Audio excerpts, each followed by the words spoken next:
विद्यार्थी मित्रों, प्रकरण 7 के अंतर्गत आज हम इसका स्वाध्याय के प्रश्न कुछ देखेंगे। तो देखिए, पहला प्रश्न है, इनमें से कौन सा स्वरूप सार्वजनिक क्षेत्र नहीं है। तो आपको विकल्प दिए गए हैं, तो आप कह सकते हैं कि विकल्प बी व्यक्तिगत मालिकी।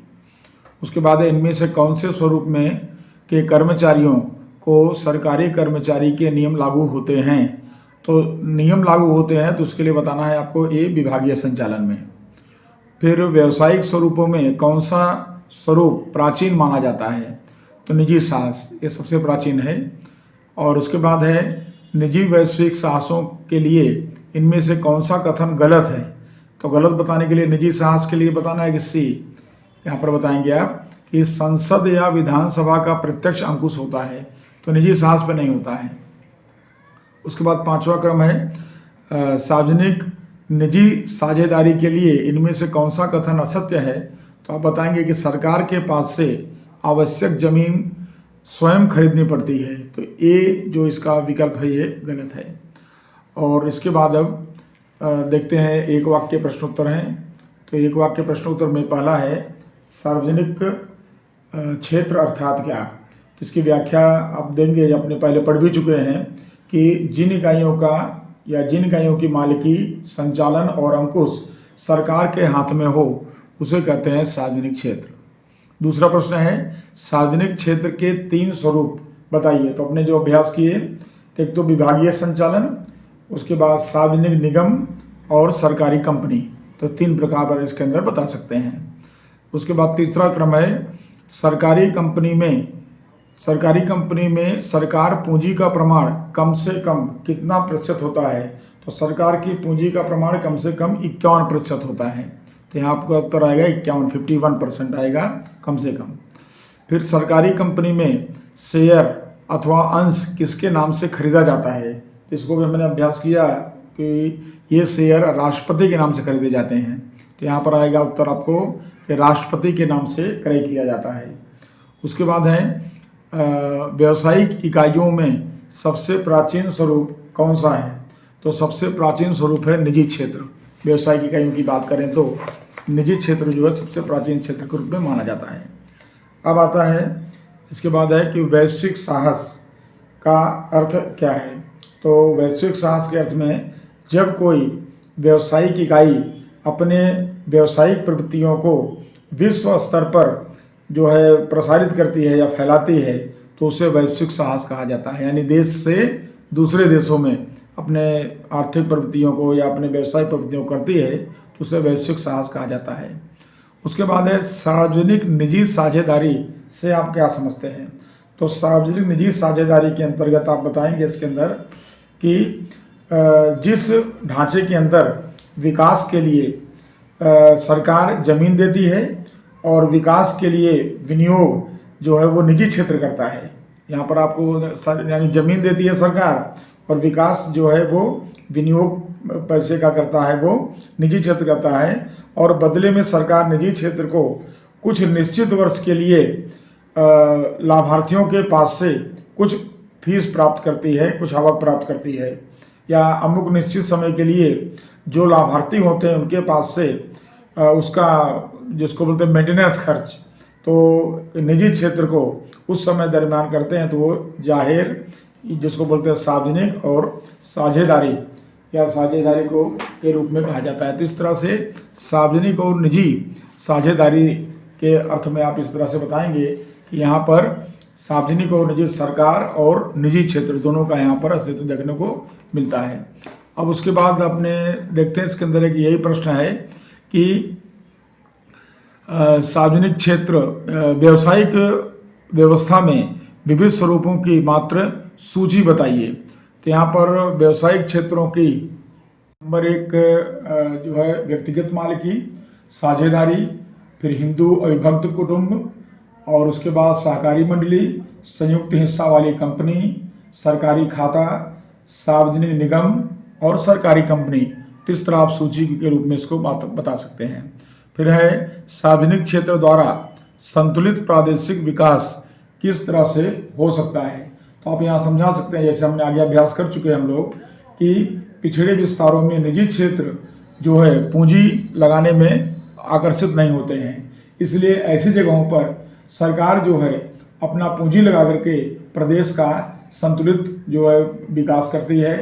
इसके अलावा जैसे भारत ने या भारत सरकार ने राउरकेला में, भिलाई में, बोकारो में इत्यादि जगह पर जो पिछड़े विस्तार हैं, ऐसे विस्तारों में भारत सरकार ने औद्योगिक रूप से जो है लोहे के कारखानों का और बड़े पैमाने पर जो है वहाँ पर पूंजी विनियोग करके औद्योगिक विकास किया है।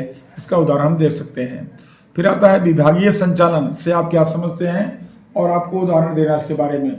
तो विभागीय संचालन का जैसे हमने बड़े प्रश्न में देखा, तो इसके अंदर आप बता सकते हैं कि सरकार हमेशा अपना कार्य विविध खातों के द्वारा कराती है। जैसे कि कोई सरकारी खाता जो है सार्वजनिक क्षेत्र का संचालन अगर होता है तो वह खाता के संचालन कहा जाता है। सरकारी खाते का संचालन सरकारी अधिकारियों द्वारा होता है और सभी कर्मचारियों को यहाँ पर क्या कहा जाता है, सरकारी कर्मचारी भी कहा जाता है। उसके बाद है सरकारी खाता केंद्र अथवा राज्य सरकार द्वारा संचालित होता है और उन्हें केंद्र अथवा राज्य सरकार की नीति या नियम लागू पड़ती है। और इस जैसे कि डाकतार खाता हुआ, रेलवे खाता हुआ, तो इस तरह से आप बता सकते हैं इसके अंदर। तीसरा नंबर है विभागीय संचालन से आप क्या समझते हैं। तो ये तो हो गया पूरा। उसके बाद है निजी साहसों का एकमात्र उद्देश्य अधिक लाभ कमाना है। इसके बारे में आपको बताना है। तो निजी साहस जो होते हैं, तो यहाँ पर आपको बताना है कि इनका मात्र उद्देश्य लाभ कमाने का होता है, क्योंकि निजी साहस का मुख्य उद्देश्य लाभ कमाना तो होता है, परंतु लाभ के हेतु के साथ साथ सामाजिक जिम्मेदारी भी और जो है निजी साहस अपने सामने से स्वीकार करते हैं। इसके अलावा निजी साहस पर्यावरण की सुरक्षा, महिला सशक्तिकरण, साक्षरता जैसे सामाजिक जो है कार्यों को भी ये लोग सामने से स्वीकार करते हैं या उसकी जिम्मेदारी अदा करते हैं। फिर आता है निजी साहसों का अर्थतंत्र के में महत्व बताइए। अब निजी साहस का महत्व अपने बताना हो तो आप बता सकते हैं कि एक तो निजी साहस द्वारा अर्थतंत्र की प्रवृत्तियों की शुरुआत हुई थी प्राचीन समय से, सबसे प्राचीन है ये। और इसके पहले या इसके पूर्व अगर समय की बात करें तो निजी साहस द्वारा तमाम जो है व्यावसायिक प्रवृत्तियां संचालित की जाती थी। उसके बाद है निजी साहस द्वारा वर्तमान समय में देश के अर्थतंत्र का जो है महत्वपूर्ण स्थान इसका है। निजी साहस का देश की आर्थिक प्रगति निजी साहसों का जो है आभारी है, ऐसा भी आप कर सकते हैं कि क्योंकि इनका ज़्यादा से ज़्यादा हिस्सा राष्ट्रीय आवक में इनका हिस्सा होता है और निजी साहस का अस्तित्व जो है वर्षों से चला आया है और आगे चलता रहेगा, ऐसा हम एहसास कर सकते हैं। उसके बाद आता है प्रश्नों के उत्तर देना है आपको यहाँ पर। तो अब ये प्रश्न तो हम बड़े प्रश्नों में सब ले चुके हैं। एक प्रश्न यहाँ पर आप देखिए जरा ये, और ये प्रश्न है लास्ट, सार्वजनिक निजी साझेदारी यह समय की मांग के कारण उत्पन्न हुई व्यवस्था है, समझाइए। तो ये प्रश्न बड़े प्रश्न में पूछा गया है, इसकी चर्चा मैंने बड़े प्रश्न में नहीं लिया है, तो यहाँ इसकी चर्चा कर देते हैं खाली इसके अंदर कि सार्वजनिक निजी साझेदारी यह समय की मांग से उत्पन्न हुई व्यवस्था है। भारत सरकार ने 1991 से भारत में वैश्वीकरण को स्वीकार किया है और अधिकांशतः उत्पादन सेवाएं जो अंतर्राष्ट्रीय बाजार में मिलने वाली वस्तुएं भारतीय बाजार में मिलने लगी हैं। लेकिन इस हेतु से आवश्यक ढांचा तैयार करने के लिए बड़े पैमाने पर पूंजी निवेश की आवश्यकता जो है हुई है। उदाहरण के रूप में हवाई सेवा के लिए एयरपोर्ट का विस्तार करना और उससे संबंधित सेवाएं जो है उसकी व्यवस्था करना। उसके बाद नए और आधुनिक कार्य के लिए अच्छे रोड का निर्माण करना।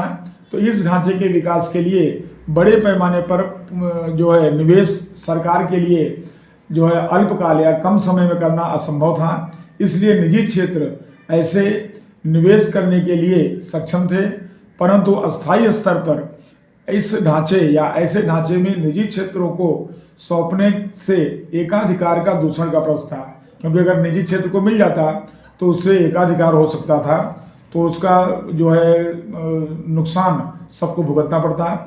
इसलिए एक नवीन व्यवस्था स्वीकार हुई जिसके अनुसार सरकार ऐसे ढांचे के लिए जमीन उपलब्ध कराए और विकास करने के लिए निवेश निजी क्षेत्र में करे, जिसके बदले में सरकार निजी क्षेत्र को निश्चित वर्ष के लिए या निश्चित समय के लिए ढांचे के लाभार्थियों के पास से निर्धारित रकम फीस के रूप में वसूलने का अधिकार देंगे और निर्धारित समय काल पूरा हो जाने पर ऐसे ढांचे की सुरक्षा का कार्य भी निजी क्षेत्र को रखना पड़ेगा और उनके पश्चात ऐसे ढांचे निजी क्षेत्र सरकार को सौंप देंगे।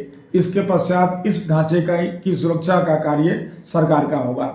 जैसे आप उदाहरण देखें तो अपने प्रदेश के अंदर अहमदाबाद बड़ौदा को जोड़ता हुआ एक्सप्रेसवे, इसका आपके सामने एक उदाहरण है। तो इस तरह से जो है सार्वजनिक और निजी साझेदारी दोनों की जो है ये समय के अनुसार मांग के उत्पन्न हुई, ऐसा आप कह सकते हैं। तो विद्यार्थी मित्रों, इस तरह से अपना यहाँ प्रश्न टॉपिक पूरा होता है। यहाँ पर मैंने 3 शब्द हैं जो आपको परीक्षा में आ सकते हैं। जैसे CAG का विस्तृत रूप बताइए, तो कंट्रोलर एंड ऑडिटर जनरल, इसकी आप जो है विस्तृत रूप बताएंगे। CAG, C for controller, and A for auditor और G फॉर क्या बताएंगे, जनरल। हिंदी में अगर है तो इसको बोलते हैं नियंत्रक और महालेखा परीक्षक। एक शब्द और है इसके अंदर जो अपने परीक्षा में आ सकता है, सार्वजनिक निजी साझेदारी, और इसको कहते हैं पब्लिक प्राइवेट पार्टनरशिप, जो भी हमने चर्चा किया, तो PPP। और उसके बाद एक और है विदेशी निवेश वृद्धि निगम, फॉरेन इन्वेस्टमेंट प्रमोशन बोर्ड। तो इस तरह से इसका नाम है FIPB। तो ये इसका FIPB का जो है विस्तृत रूप है। तो इसको भी आप इस चैप्टर में ध्यान रखेंगे। और विद्यार्थी मित्रों, इस तरह से अपना यहाँ पर ये टॉपिक पूरा होता है और अगले लेक्चर में नए चैप्टर के साथ मिलेंगे। नमस्कार।